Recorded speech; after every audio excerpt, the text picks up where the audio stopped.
Hello everyone, I'm Elle ISO Elohim, and in this video I will be unboxing, swatching, coloring with, and reviewing my new alcohol-based markers. I purchased these on Amazon from the brand Ohuhu and chose the largest set available, which includes 100 colors. The sets come in this canvas bag, which makes storing and transporting them very easy. Inside we have a swatch chart. Some colors don't follow the Roy G. Biv sequence as best as they could, but they are all in order numerically. The version on Ohuhu's website wasn't organized at all, so I was very happy to see this chart instead.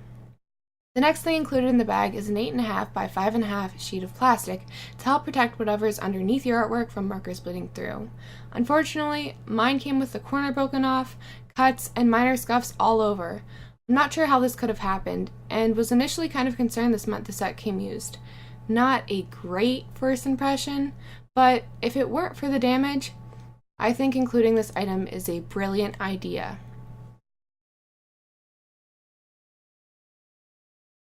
Hidden in between the markers is a card. This side shows the FAQs regarding Ohuhu's policy to replace defective pens and refund unhappy customers. I contacted the email provided and received each response within 1 business day. Both Ohuhu associates I talked to, Ada and Belle, were very kind and helpful, and they have shipped out a new plastic pad for me. Getting back to this card, the other side promotes a 10% off merchandise discount to those who share their user experience online. That's a cool perk, especially since I'm doing this video anyway. Getting into appearances, I love the way this bag keeps the markers vertical when open and can still be stored on its side so the markers lay flat.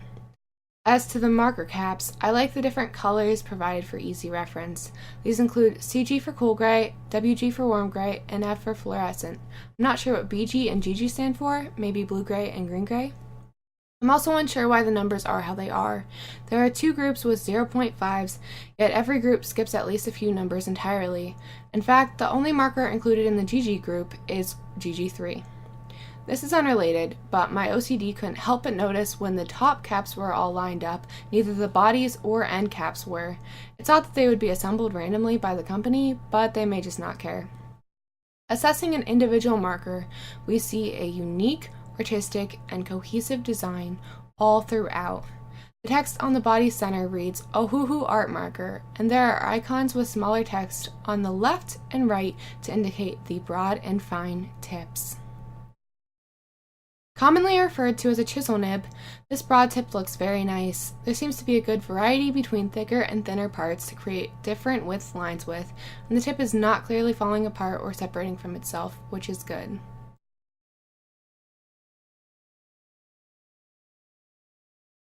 On the other side is a fine tip, also known as a bullet nib. I'm not sure if it was user error or design flaw, but for some reason I struggled quite a bit to get the side's cap off. In fact, while trying to get the fine tip's cap off, I kept accidentally pulling off the broad tip's cap. This has happened with multiple Ohuhu markers so far, to me and to my dad. Finally seeing the fine tip, it looks very nice as well. It seems to have a tiny enough tip to get into small areas but not too small to practically use as a marker. Another cool design feature of these markers is the gray line indicating the fine tip side.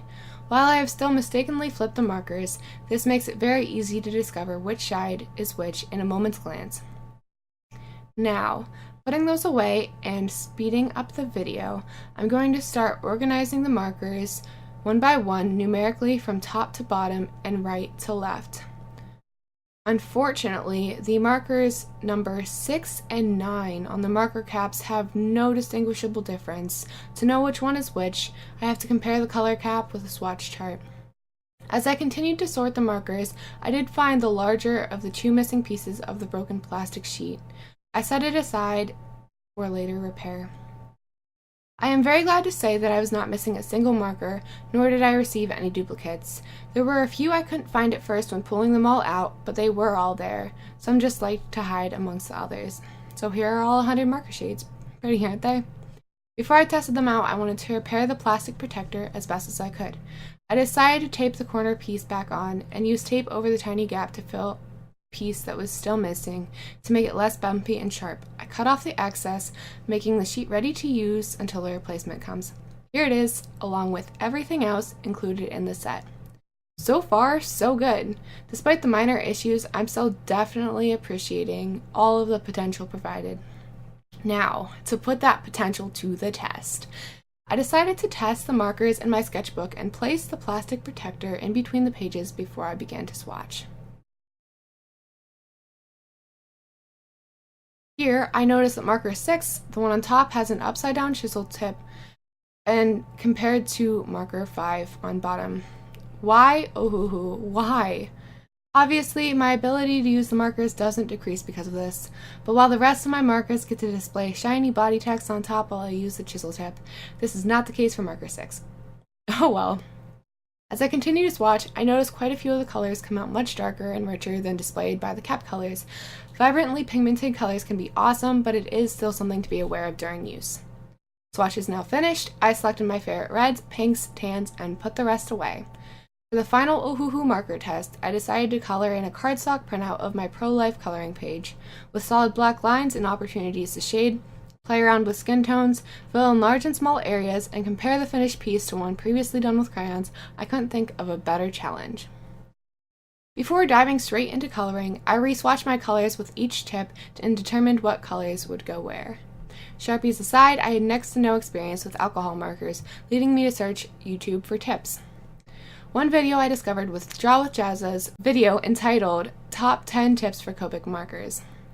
In it, he discusses his method of blending alcohol marker colors, and it is the method I am trying out in these circles and near the top of the page. I know it's really hard to see the gradients at the moment, but they turned out super nicely, and I will show them closer up towards the end of the video.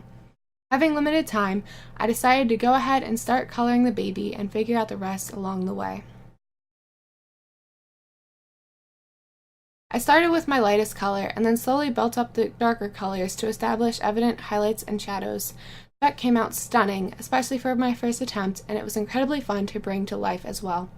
There were a few times where I could see hard lines between the strokes of the same or different colors, but a few more coats of marker took care of that every time. Overall, I am so impressed with these markers. For a beginner like me, they are beyond easy to pick up, use, and learn along the way. For someone who's more advanced, like I hope to become, it's evident they will continue to help facilitate growth and be able to provide even better results as the artist can. As much as I wanted to continue coloring, I had to pause and pack up for a bit in between sessions. Upon returning, I started playing around with some of the pinks to see what colors would be best for inside the womb, the heart, and the background. For some reason, I kept accidentally using the darkest pink when I meant to grab a lighter one, but that was strictly user error. I think I was also so excited to use the colors, I forgot to pay close enough attention to what I had. This caused me to mess up the pink gradient and to do a much darker background for the page than I intended. But no big deal. I think they both turned out great anyway. These markers are just so nice. Speaking of which, check out the inner womb gradient. It makes me so excited to start working on my next piece when I see these kinds of results. Congratulations, Ohuhu. You have made the winning alcohol marker in my mind. Now, I know I don't really have much to compare these markers to when it comes to personal experience, but I can safely say I'm happy. Before hearing about Ohuhu markers, COPIC markers were what I had always wanted. Unfortunately, COPIC markers cost between $6 to $10 each, and that's always been way out of my budget. Even if I wanted to invest $60 into markers, 6 to 10 markers is all I would have had to show for it. By investing $52 on Ohuhu markers instead, I got 100 markers. While it still would have been out of my price range, this quality of marker would have still impressed me for $5. For 52 cents each, or 50 cents each if you call the bag $2, the price is as incredible as the quality is. I'll have to do an update in a year or so to show how well they last after a ton of use, but based on every other review I've seen online, in addition to the quality Ohuhu has shown me personally so far, I am hopeful that I will still be as impressed and excited about these then.